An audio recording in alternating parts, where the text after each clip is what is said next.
കൊതിയന്മാരായ കരടിക്കുട്ടന്മാരുടെ കഥയാണ് അടുത്തത്.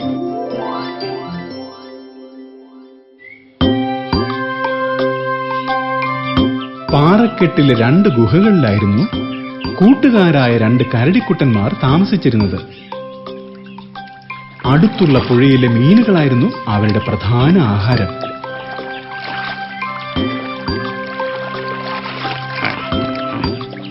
വിശേഷമായി എന്ത് കിട്ടിയാലും അവർ പങ്കുവെച്ച് കഴിക്കുമായിരുന്നു.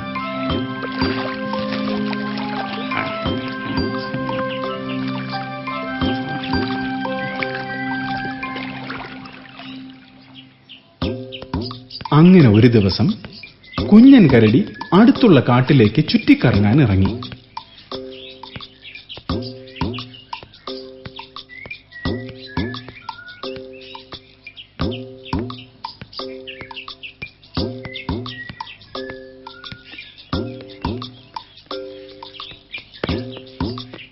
പോകുന്ന വഴിയിൽ മനോഹരമായ കുറച്ച് പഴങ്ങൾ അവൻ കണ്ടു.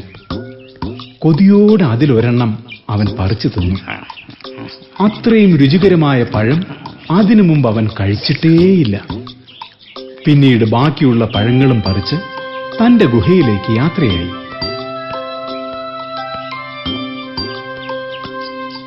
പോകുന്ന വഴിയിൽ ആ കൊതിയൻ ചിന്തിച്ചു, ഈ പഴങ്ങൾ ഗുഹയിൽ കൊണ്ടുചെന്നാൽ പകുതി ആ തടിയന് കൊടുക്കേണ്ടി വരും.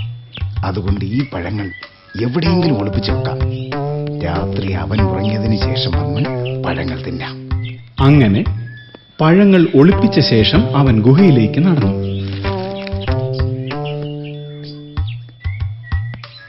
അവിടെ തടിയൻ കരടി കുറച്ചു പഴങ്ങളുമായി കാത്തിരിപ്പുണ്ടായിരുന്നു. ആ പഴങ്ങൾ പങ്കിട്ട് കഴിച്ച ശേഷം അവൻ ഉറങ്ങാൻ പോയി.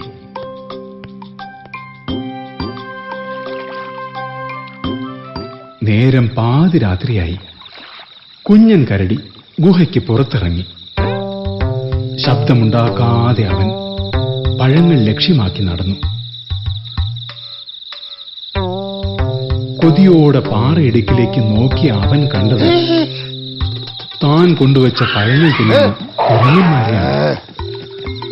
നല്ലവനായ കൂട്ടുകാരനൊപ്പം പങ്കിട്ട് കഴിച്ചിരുന്നെങ്കിൽ പകുതിയെങ്കിലും എനിക്ക് കിട്ടുമായിരുന്നു.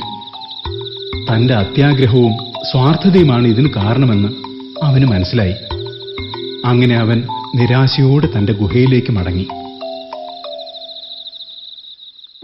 സ്വാർത്ഥത കൊണ്ട് ഒന്നും നേടാനാവില്ലെന്ന് കൂട്ടുകാർ ഈ കഥയിലൂടെ മനസ്സിലാക്കിയില്ലേ?